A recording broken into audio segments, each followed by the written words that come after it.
Distopia. Distopia, em seu significado mais simples, promove a vivência de uma utopia negativa. E como a maioria sabe, utopia significa sonho, ou pelo menos significa algo que é perfeito. E por ser perfeito, é inalcançável. Pois bem, se a utopia é algo perfeito e a distopia é uma utopia negativa, é só você ligar os pontos para perceber que até o significado mais simples de distopia não se trata de algo bom. Esses dias, eu me vi fazendo duas coisas que qualquer adolescente da minha idade faria. Eu joguei um jogo e eu li um livro. E sem nenhuma pretensão, eu acabei jogando e lendo algo que no fundo faziam parte de um mesmo contexto geral, a distopia. Bem, eu sou o Tropia e sejam bem-vindos ao mundo distópico da arte moderna.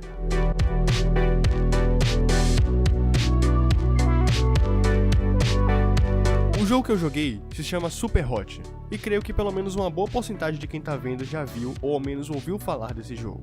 A premissa básica do jogo é matar todos os inimigos vermelhos e fazer isso controlando todo o tempo ao seu redor. Cada vez que o personagem anda ou realiza uma ação, o tempo passa e as ações dos inimigos acontecem. Mas vamos esquecer um pouco da jogabilidade e vamos focar no enredo. Super Hot se trata de um programa de computador, um jogo aparentemente normal. Nosso amigo nos recomenda esse jogo por ter achado o jogo de tiro bastante interessante, então a gente decide baixar e ver o que se trata. Inicialmente, tudo é normal. Tudo se parece nada mais do que apenas um jogo de tiro em primeira pessoa, com uma mecânica legal. O intrigante vem quando descobrimos que aquilo não era um jogo, e sim um simulador da vida real. Ou seja, um programa feito para controlar seres humanos na vida real. Infelizmente, quando descobrimos isso, é tarde demais. E os criadores de tudo nos prendem nessa simulação, obrigando-os a matar e fazer tudo o que eles mandam. As pessoas vermelhas, a qual achavam ser NPCs, são na verdade pessoas reais, qual matamos sem ao menos sentir um pingo de remorso. Nós estamos programados a não sentir remorso por dois fatores. Um, que por mais que eles tenham uma figura humanoide, a aparência não se assemelha a humana, e dois, é só um jogo. Ao decorrer dos assassinatos em massa que somos obrigados a fazer, os criadores fazem com que controlemos o sistema central da organização central, ou seja, é bem importante. E então, nos transformamos em um só com o software. Mesmo não concordando com os termos, viramos parte do sistema, viramos parte de Super Hot. Super Hot trata-se de um universo distópico, um universo onde a tecnologia dominou a todos, e os que permanecem nas ruas apenas são guardas e soldados a qual se frisam manter a segurança do que sobrou daquele mundo corrompido. Nós, como muitos outros, fomos infectados pelo vírus da tecnologia, e fizemos parte da destruição de toda a realidade a qual o jogo propôs a mostrar. E pode parecer muito bizarro, mas o livro que eu li conseguiu linkar esse jogo como se tivessem sido criados para o mesmo propósito. Quem sabe, né? Vai que tenham sido mesmo.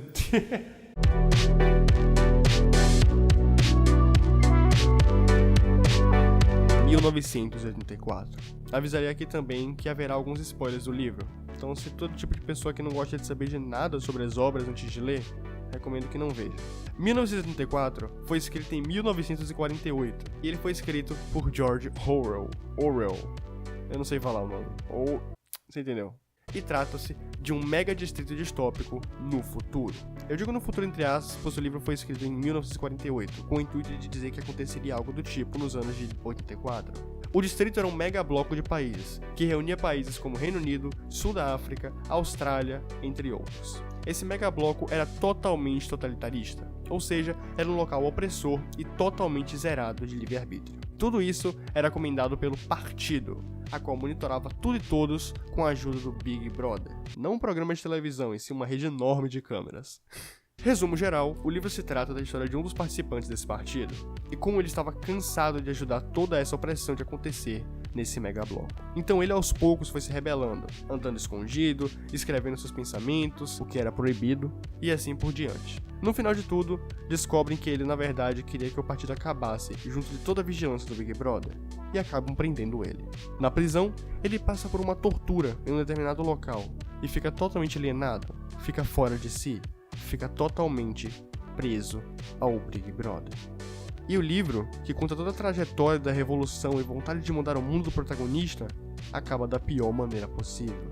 Ele se torna parte do partido. Ele vira o que ele mais odiou. Ele se torna parte do Big Brother.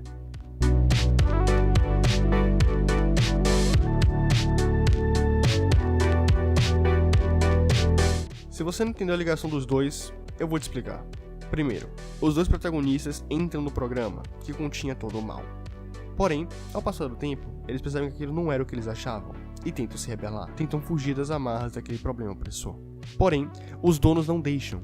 Eles prendem o protagonista e o forçam a mudar, o forçam a ser igual a eles.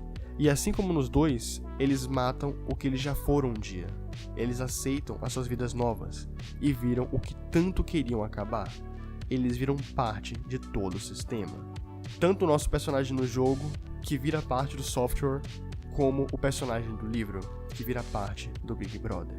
E então, os dois viram parte do mundo distópico ao qual habitam. E mesmo que o final das duas obras sejam diferentes em questão de técnicas, afinal, um é um jogo e outro é quase um livro de 30 anos, os dois compartilham da mesma ideia triste. Que por mais que você tente lutar contra um sistema distópico do mundo, a chance de você conseguir vencer e não se tornar parte do joguinho de estrutura deles é quase impossível. Pois uma vez que eles tomam poder e dominam todo mundo, tirar o poder deles é o mesmo que curar uma doença em estado terminal. Por isso, mais vale prevenir o problema do que lidar com ele em seu pior estado.